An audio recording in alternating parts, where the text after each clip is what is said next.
Wings to our Hope, Volume 2, आशाओं की उड़ान खंड 2, माननीय राष्ट्रपति जी की पुस्तकों का लोकार्पण।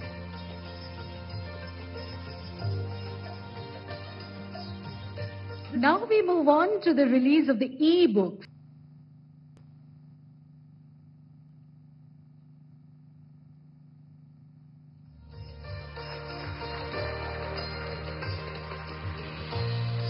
आशाओं की उड़ान खंड 2, Wings to our Hope, Volume 2. These are available on Amazon, Kindle, Google Play and Publication Division website. Easy availability and a brilliant must read. A chronicle of inspiration.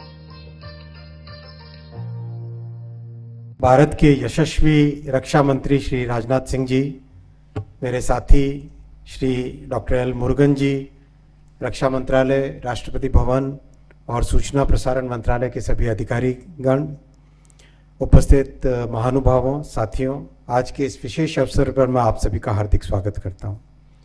इस अवसर पर मैं आपका ध्यान राष्ट्रपति महोदय के जीवन के कुछ प्रेरणादायक बातों पर केंद्रित करना चाहता हूं। 3 दिन पहले 20 जून को अपने जन्म दिवस के अवसर पर राष्ट्रपति महोदया दिव्यांगजन के सशक्तिकरण के एक संस्थान देहरादून में गई थी। वहां दृष्टि दिव्यांग बच्चों की एक मधुर संगीत प्रस्तुति पर वे भाव विभोर हो गई। जीवन में इतनी सरलता, उनकी संवेदनशीलता और देशवासियों के प्रति उनके सेवा भाव, ये हम सब के लिए एक बहुत ही प्रेरणादायी भाव है, जिससे हम सब बहुत कुछ सीख सकते हैं। राष्ट्रपति महोदया का जन्म उड़ीसा के मयूरभंज जिले ऊपरबेड़ा गांव में एक आदिवासी परिवार में हुआ था। प्रारंभिक जीवन बहुत संघर्षों से भरा रहा। गांव के स्कूल में प्राथमिक शिक्षा प्राप्त की, फिर 280 किलोमीटर दूर भुवनेश्वर गई आगे की शिक्षा के लिए। अपने गांव से निकलने वाली पहली बालिका बनी जो कॉलेज जा पाई। बचपन में गांव के बरगद के नीचे अपने पिताजी से संथाली लोक साहित्य की कई कहानियां राष्ट्रपति महोदया जी के जीवन पर एक अमिट छाप छोड़ने वाली रही। इसका प्रभाव उनके सार्वजनिक जीवन में बार बार दिखाई देता है। किस तरह से जनजातीय समुदाय के उत्थान के लिए कई प्रयास किए, पहले उड़ीसा सरकार में, फिर झारखंड के राज्यपाल के हिसाब से और अभी राष्ट्रपति जी के हिसाब से। राष्ट्रपति महोदय के कई ऐसे प्रयास हैं जो आदिवासी जीवन में बहुत बड़ा एक उनका योगदान है।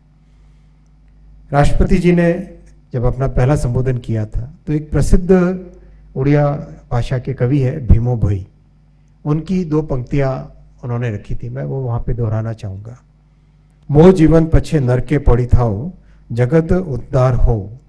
इसका मीनिंग है कि चाहे स्वयं का जीवन बलिदान कर दें, लेकिन राष्ट्र का उद्धार हो। इस भावना से राष्ट्रपति महोदय ने हमेशा अपने जीवन को जिया है और विश्व कल्याण की इसी भावना को वो आज भी हम सबके सामने एक उदाहरण के तौर पर रखती है।